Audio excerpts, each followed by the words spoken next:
Pozdrav svima, ovo je kanal Showtime 112, mi ćemo se baviti procedurom pokretanja hladnog aviona i poljetanjem sa nosača aviona.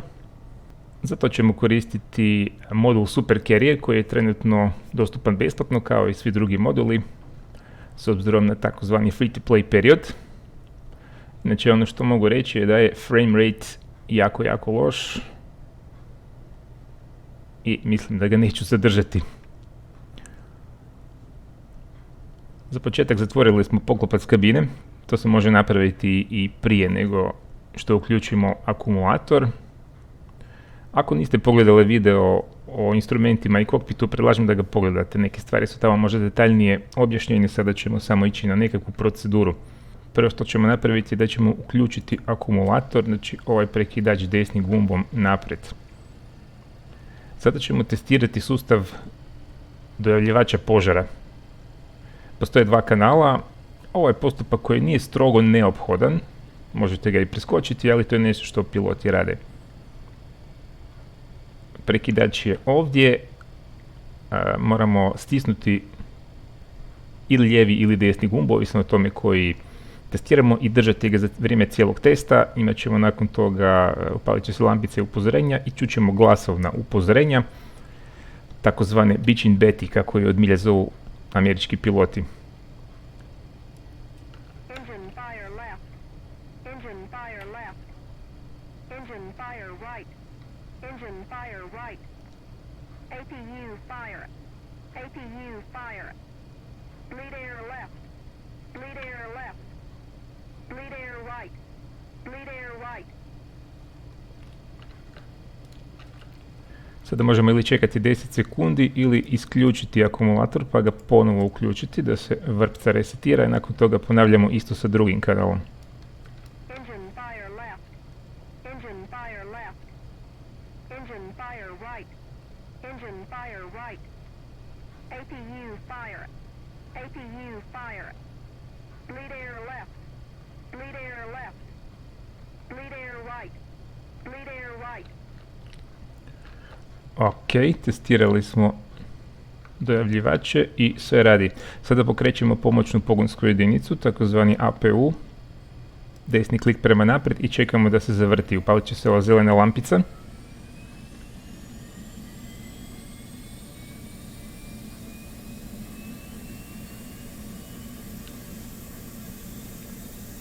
Evo ga, spremna je. Ovaj prekidač, kliknemo desni gumb miša, obično prvo palimo desni motor. Sada gledamo na ovaj IFI. Kada ova vrijednost broja okretaja pređe 25%, stavit ćemo ručicu desnog motora u idle položaj, desnim shiftom i home.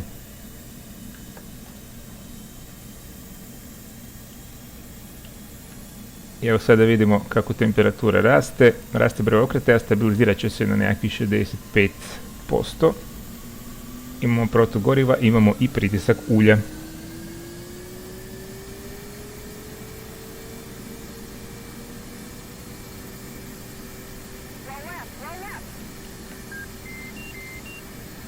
Betty se opet nešto javlja, ali nema veze. Sada možemo još testirati i sve ostale lampice i upozorenja s pomoću ovog ovdje prekidača.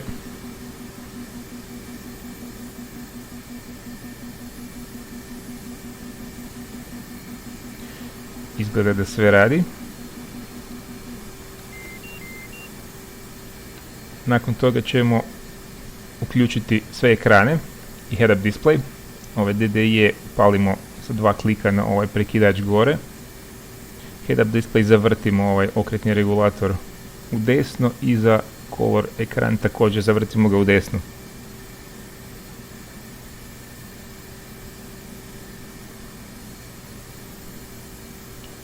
Vidimo kako se sada pale. Na lijevi ekran ćemo staviti takozvanu FCS, odnosno Flight Control System stranicu. Odaberemo support menu sa ovom tipkom i nakon toga stisnemo FCS, Flight Control System. Tu imamo prijavljeno nekakve greške, ali to je uobičajeno. Ovdje je ova bit stranica, odnosno stranica za testiranje unutarnjih sustava. Možemo sad eventualno podesiti radio kanale kako želimo. Imamo tu radio COM1 i radio COM2. Ako niste sigurni o frekvencijama, možete stisnuti Alt i B i tu su navedene neke frekvencije kako su podešene unaprijed. Znači kanal 1 na COM1 je nosač, kanal 2 je AVAX, na dvojici je package, odnosno drugi borbeni avioni, ovo je tanker S3. Tu također imamo i podatke o takanu i LS kanalu, još dosta toga. Evo ovdje je takan, ovdje je ILS.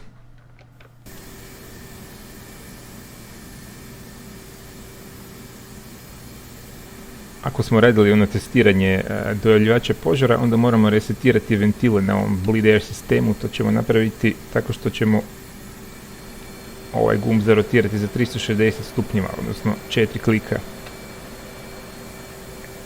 Sada možemo upaliti i lijevi motor. Znači opet ista procedura. Kliknemo ovaj prekidač lijevim gumbom. Zatim pratimo IFI.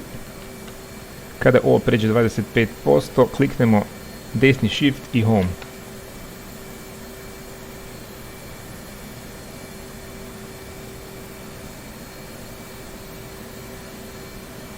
I sada pratimo kako se rad lijevog motora također stabilizira.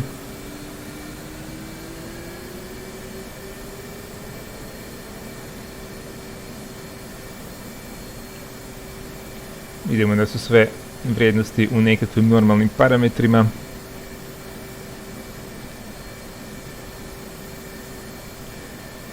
Sada možemo uključiti radar.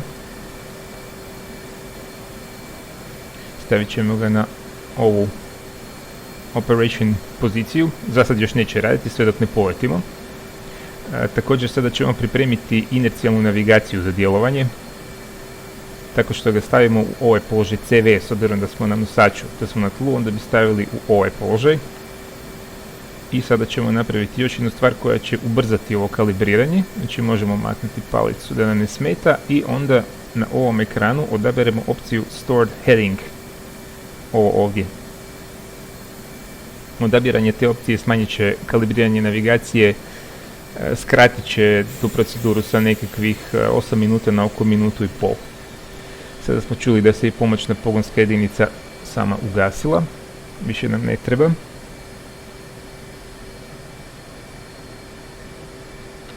Zatim možemo uključiti sustav za generiranje kisika, ovaj OBOX. Provjerimo je li ovo do kraja. Je. Sada ćemo resetirati sve one greške na sustavu za nadzor leta. Znači ovaj gumb držimo, stisnut. Vidimo da su nestali oni X-ići.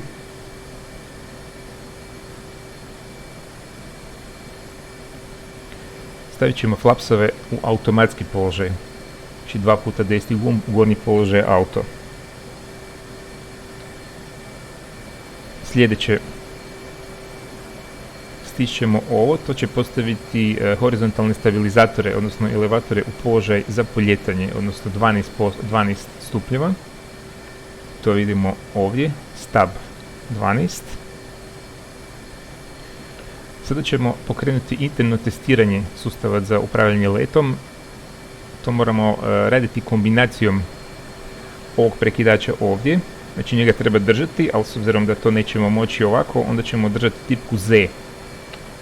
I na ovom ekranu kliknemo ovo, znači držimo Z i stisnemo ovaj FCS. Sada vidimo da se pokrenuo test.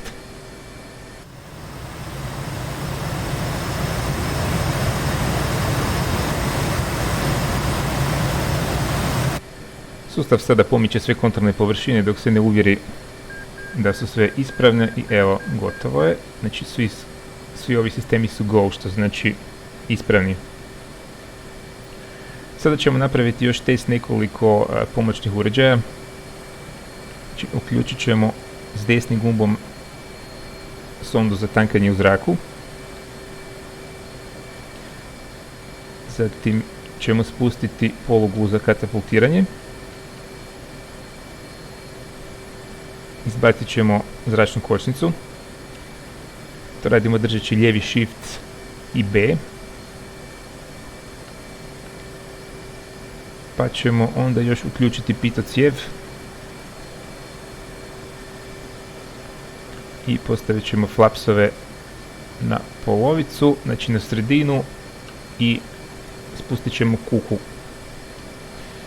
Možemo pogledati izvana da vidimo je li to sve uspješno.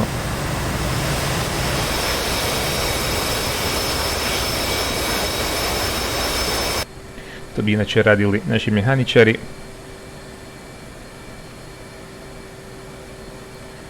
Sad ćemo sve vratiti, znači vraćamo kuku, vraćamo grijač pitocijevi, vraćamo ovaj launch bar i sa lijevim kontrolom i B vraćamo kočnicu i konačno vraćamo u sondu za tankanje u srednji neutralni položaj.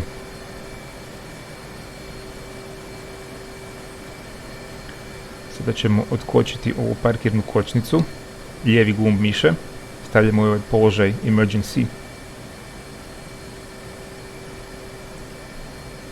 Možemo postaviti ovaj barometarski visinomjer u položaj, to jest podesiti ovaj pritisak, opet lijevi alt i B, to bi trebalo biti negdje dolje, 29.92 je vrijednost pritiska, na toliko već jesmo. Zatim ćemo otkočiti ovaj umjetni horizont, zavrtit ćemo ga s kotačićem da se otključe. Radarski visinomjer, ako smo na nosaču, postavimo ga na 40 stopa vrijednost, rotiramo kotačić miša. Sada se još preporučuje da se promijene neke postavke na ovim ekranima, znači lijevi možemo postaviti na head-up display, to je sad dupliciranje podataka sa head-up displaya. Možemo resetirati ovaj master caution, na desni možemo postaviti ovaj FCS, možete postaviti i neke druge stvari kako vam već paše. Moramo još pripremiti sjedalo za katapultiranje, ovaj položaj armed. Sad ovisno o tome kakva je vrsta misije, možemo još recimo tu uključiti i prijemnik radarskog upozorenja. Provjerimo da nam je ovaj anti-skid u položaju off, znači mora biti isključen kad smo na nosaču aviona.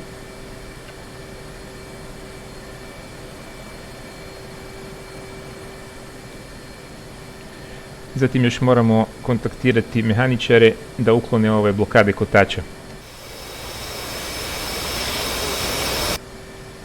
Uđemo u radio meni sa tipkom Ž, zatim F8 ground crew, F4 wheel chocks i F2 remove. Wheel chocks. Copy. Wheel chocks are now removed.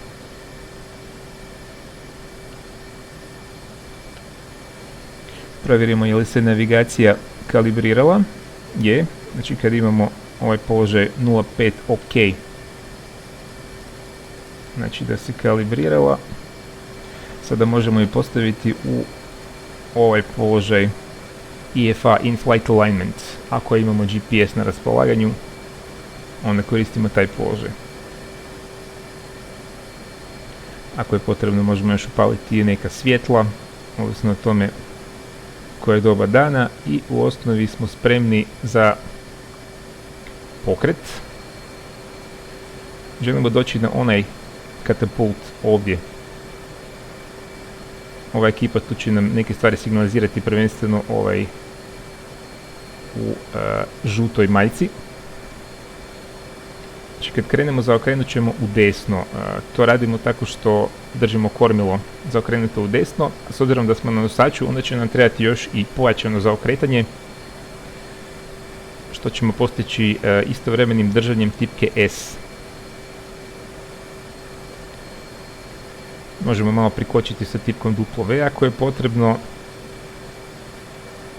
Znači doći ćemo, poravnat ćemo se na katapult, on će nam davati signal kada smo točno poravnati, onda će također signalizirati rukama da smo poravnati. Onda ćemo doći tu negdje i zatim slijediti daljnje upute.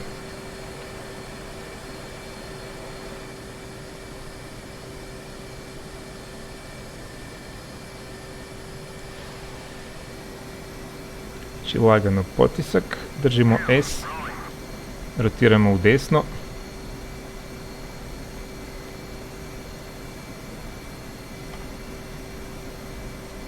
Evo vidimo da smo točno poravnati.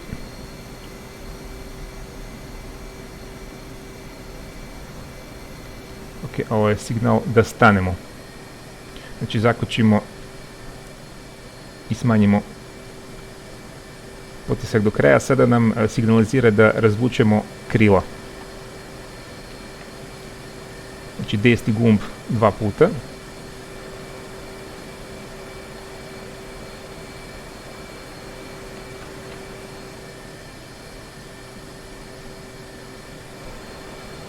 Sada ih zaključujemo. Znači kotačić miše prema naprijed. Sada nam signalizira da spustimo ovaj launch bar, odnosno polugu za katapultiranje.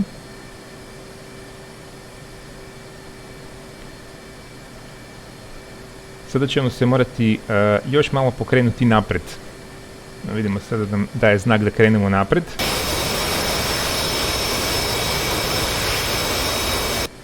Kad krenemo naprijed, onda će ova naša poluga ući u takozvani shuttle. Tu treba čak dosta snage motora. U svakom slučaju pratimo upute. Još malo više snage.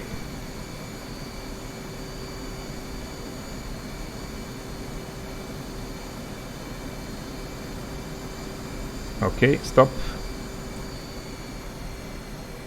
Opet snaga motora na idle. Sada dobijamo signal da opet podignemo launch bar prema gore.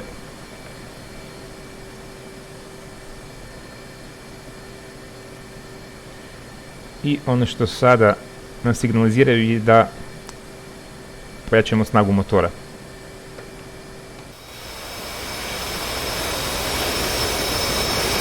Znači pojačat ćemo snagu motora do kraja, uključit ćemo forsaž i nakon toga ćemo napraviti takozvani salut, odnosno dati signal posadi katapulta da nas mogu lansirati.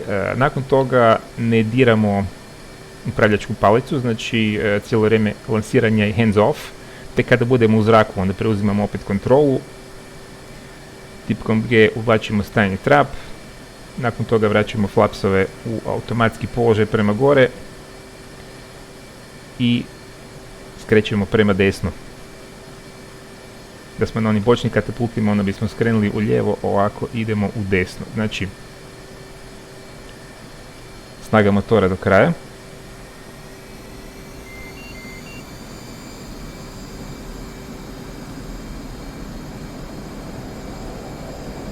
Salut možemo ili kroz radio meni, znači Ž, F8 ground crew, F6 salut.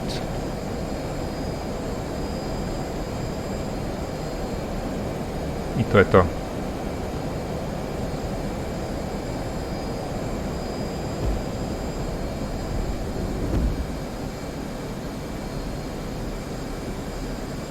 Uvlačimo stajni trap.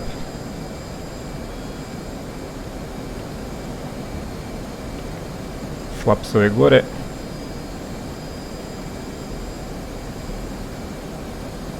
Penjemo se i zaokrećemo u desno.